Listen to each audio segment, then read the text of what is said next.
Migrate ना करे बिना उनको उन्हीं के क्षेत्र में अगर हम पढ़ा सकें।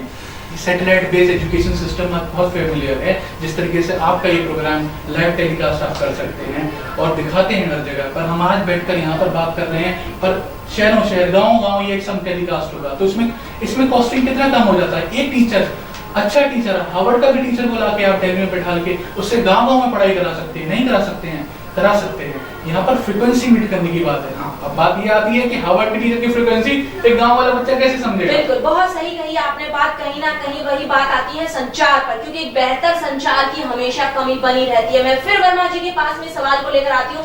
वर्मा जी, क्या जरूरत है सरकार को अपने परंपरागत संचार तंत्रों को बदल के नए चेंजेस लाने की? कहीं ना कहीं जरूरत आपको महसूस हो रही है? निश्चित रूप से जब तक हम टेक्नोलॉजी इंसर्ट नहीं करेंगे, आज की डेट में एरोप्लेन है तो डिस्टेंस लंदन का 5 घंटे का है, you can do something there. ऐसे ही जो तंत्र व्यवस्था है एजुकेशन में, एम्प्लॉयमेंट में, रोजगार में, ये सब सरकार काम कर रही है, लेकिन अभी बहुत कुछ करने को है, जिसमें कि हम करेंगे तो रैपिडली ग्रोथ होगा और हम जैसे और प्रोफेशनल हैं। जैसा हमारे स्टूडियो में हैं त्यागी जी, वो बहुत ही सीनियर पर्सन हैं, उन्होंने पहले के दौर को भी देखा है, आज के वक्त को भी वो देख रहे हैं। त्यागी जी, क्या आपको लगता है कि कहीं ना कहीं जो शिक्षा के मायने थे वो खत्म होते जा रहे हैं? पहले जो होता था, बच्चे का जो उद्देश्य होता था एक सामाजिक प्राणी बनना होता था, पढ़ लिख कर एक अच्छी शिक्षा ग्रहण करना होता था, नैतिक शिक्षा समझना होता था, तब वो कहीं उपजीविका के उद्देश्य पर पहुंचता था। लेकिन आज पहले से ही बच्चों को ये नहीं पता होता कि हमें करना क्या है, वो सिर्फ किसी भी कोर्स में भेड़चाल की तरह चले जाते हैं। क्या आपका ये मानना है? आज हम बच्चे की आजादी को ज्यादा महत्व दे रहे हैं जी, बच्चे की सोच को ज्यादा महत्व दे रहे हैं। हम अपनी तरह से आज, जैसे पहले बच्चे को जबरदस्ती धकेला जाता था किसी ट्रेड में, आज हम वो नहीं चाहते। आज हम बच्चे को छूट दे रहे हैं कि बच्चे तुम क्या बनना चाहते हो, तुम इंजीनियर बनना चाहते हो, तुम डॉक्टर बनना चाहते हो, तुम पीसीएस बनना चाहते हो, आईएएस बनना चाहते हो, उसको उस तरह का मौका देने का हमारा खुला हुआ है। इसमें अगर हम कहीं ना कहीं दोषी हैं तो माता पिता है, समाज है, और स्कूल में भी कुछ जो अध्यापक जो वास्तव में अध्यापक लायक नहीं है वो लोग हैं। अदरवाइज अध्यापकों को भी ट्रेनिंग दी जाती है, अध्यापक ऐसे नहीं बनते, उनको बीएड का, बीटीसी का, इनकी ट्रेनिंग दे करके ही वो वहाँ आते हैं और वो पढ़ाते हैं जो तरीके से पढ़ा रहे हैं, तरीके से माँ बाप शिक्षा दे रहे हैं, अच्छे समाज में चल रहे हैं, बहुत अच्छी तरक्की कर रहे हैं बच्चे अपनी लाइफ पर। बहुत सही कहा आपने कि कहीं ना कहीं समाज इसमें जुड़ा हुआ है, कहीं ना कहीं अभिभावक जुड़े हुए हैं। तो मैं प्रश्न लेकर जाती हूँ वर्मा जी के पास। वर्मा जी, क्या आपको लगता है कि आज के यूथ के पास एक प्रॉपर गाइडेंस है ही नहीं? बिल्कुल, यूथ के पास ही नहीं, आगे भी प्रॉपर क्या है कि हमें अक्सर, मैं कोट कर रहा हूँ, पास्ट से सीखना पड़ेगा। मैं एक छोटी बात बोल रहा हूँ, विनाश विकास, जिसको हम डेवलपमेंट समझ रहे हैं वो वाकई विनाश है। कैसे? अभी हम जो भी डेवलप करते हैं, नेचर में जो कुछ भी है हम क्रिएट नहीं कर सकते, उसको ट्रांसफॉर्म कर सकते हैं, रूप चेंज कर सकते हैं। सोना बनाया, गाड़ी बनाई, वो बनाया, ये बनाया, पानी निकाला, बिस्किट से लेके हवाई जहाज तक, कुछ भी अगर मैं ले रहा हूँ वो नेचर से ले रहा हूँ, ठीक है। अब जो मैं नेचर से ले रहा हूँ, जितने भी डेवलपमेंट हो रहे हैं उसमें मैं कुछ डिस्ट्रक्शन कर रहा हूँ, हम प्रकृति का विनाश कर रहे हैं। नहीं तो हमें तो क्षितिजल पावक गगन समीरा, 5 ये जो पहले धरती आई, मिट्टी आया, मिट्टी के बाद नहीं पेड़ पौधे आए, चिड़िया आए, फिर आदमी आया, इसमें से पीछे से आप निकाल दो तो मनुष्य ही ऐसा है कि अपना डेवलपमेंट करने के लिए पेड़ काट दिया, रोड काट दिया, खान काट दिया, ये तो इतने सारे प्रॉब्लम है। तो पहले तो इस बात को सोचना है सरकार को, हमें सबको, कि जिसको हम लोग डेवलपमेंट समझ रहे हैं वो नेचर का डिस्ट्रक्शन है।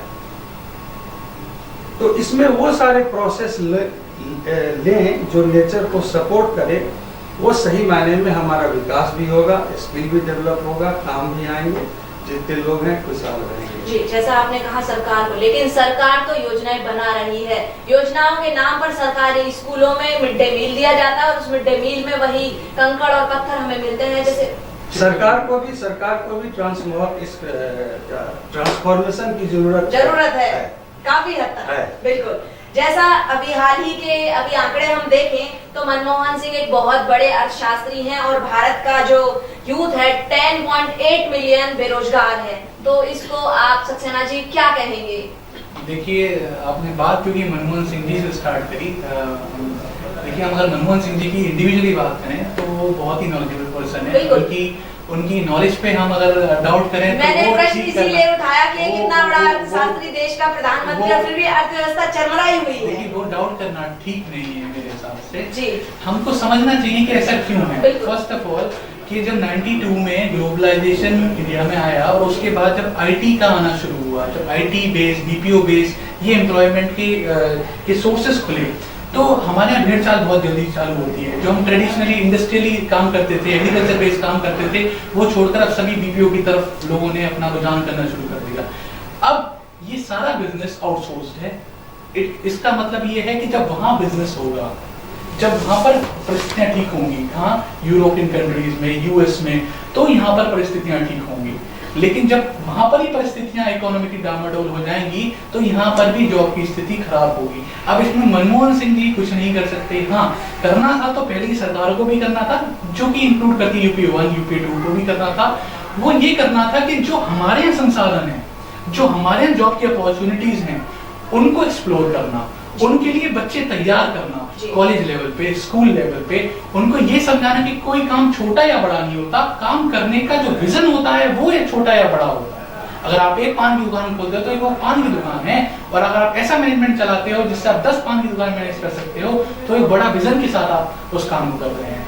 तो ये विजन सिखाना कि कोई काम छोटा बड़ा नहीं है, काम को करने का तरीका छोटा। लेकिन प्रश्न सबसे बड़ा हिमांशु जी अभी भी वही बना हुआ है कि सरकारी तंत्र रोजगार के नाम पर हमें क्या दे रहा है। नहीं, देखिए, डेफिनेटली उन्होंने एक इंफ्रास्ट्रक्चर तो बनाया है, इसमें दोनों तरफ की गलती है। गिने चुने कॉलेजेस हैं गवर्नमेंट जिनमें गिने चुनी सुविधाएं, संसाधन है, गिने चुने हैं। नहीं, देखिए, तो प्राइवेट भी, देखिए, प्राइवेट संस्थानों की अगर आप बात करते हैं तो प्राइवेट संस्थानों की बात करें तो भी वो गवर्नमेंट से ऊपर, देखिए, आप भाई ऑटोनॉमस बॉडी है, हम सब जानते हैं, लेकिन फिर भी वो गवर्नमेंट एडेड हैं, चलते हैं, तभी उनका नाम है। एक खाली शायद मैनेजमेंट की बात करें तो आईएसबी हैदराबाद एक ऐसा कॉलेज है जिसने शायद उनसे भी ऊपर जाकर अपना नाम को एस्टेब्लिश किया है मैनेजमेंट में। अब अगर आप इंजीनियरिंग की बात करते हैं तो आईआईटी गवर्नमेंट की संस्था है, भले ही वे बैक में वो स्पॉन्सर की गई थी किसी के थ्रू, लेकिन आज गवर्नमेंट की संस्था है तो वो भी टॉप पर ही है। तो ऐसा नहीं है कि गवर्नमेंट से हम पार चले गए हैं, लेकिन यस, गवर्नमेंट जो इंफ्रास्ट्रक्चर बनाए हैं, ना तो प्राइवेट लोग अपनी जिम्मेदारी समझकर उसका एक्सप्लोरेशन करने की कोशिश करते हैं, और ना ही जो गवर्नमेंट है वो उनको समझाने की कोशिश करती है कि आप आइए, साथ मिलकर चलिए। प्राइवेट अलग दिशा में काम कर रहा है, पब्लिक अलग दिशा में, जबकि पीपीपी मॉडल पे काम करिए, साथ मिलकर काम कीजिए, पब्लिक प्राइवेट पार्टनरशिप मॉडल पे काम होना चाहिए। लेकिन आज तो भारत में सरकारी तंत्र की ओर से शिक्षा के नाम पर कहीं तो लैपटॉप बांटे जाते हैं, कहीं रोजगार भत्ता दिया जाता, क्या कहेंगे आप? देखिए, ये तो एक पब्लिसिटी स्टंट भी कह सकते हैं आप इसको, और ये भी कह सकते हैं कि मुझे नहीं लगता एक्चुअल में ये चीज सही है, क्योंकि ये किसी को कुछ देना नहीं है, ये बेसिकली अपने लिए कुछ खरीदना है, ये किसी को सपोर्ट करना नहीं है, अपने लिए आगे के रास्ते बनाने हैं। तो उसको उस तरीके से ना बांटकर उन्होंने जो शिक्षा की है बच्चों ने, उसमें जो उन्होंने परसेंटेज हासिल की है या उन्होंने अगर छात्रवृत्ति मिली है उसके तरीके से दें तो ज्यादा बेटर है, रादर देन अपने मैनिफेस्टो में जारी करते हैं कि हम लैपटॉप बांटेंगे, हम ये करेंगे। ये ठीक नहीं है, ये थोड़ा गलत है, मैं इसको थोड़ा गलत मानता हूँ।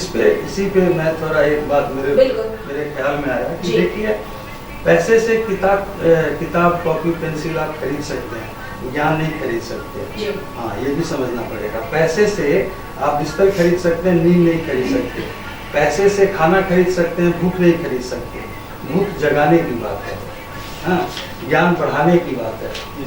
इसके लिए नॉलेज प्रोसेस जो है, मैकेनिज्म, वो हमें सरकार, अगर लैपटॉप से ज्यादा अच्छी ट्रेनिंग उनको माइक्रोसॉफ्ट ऑफिस चलाने की दी गई होती तो शायद वो लोग अपने लिए कुछ नहीं कर पाते। बिल्कुल, कहीं ना कहीं वर्मा जी आप कहेंगे कि यूथ जो है वो कॉन्शियस नहीं है अपने एम को लेकर। कॉन्शियस, देखिए, आज का जो यूथ है वो तो कल का बच्चा था।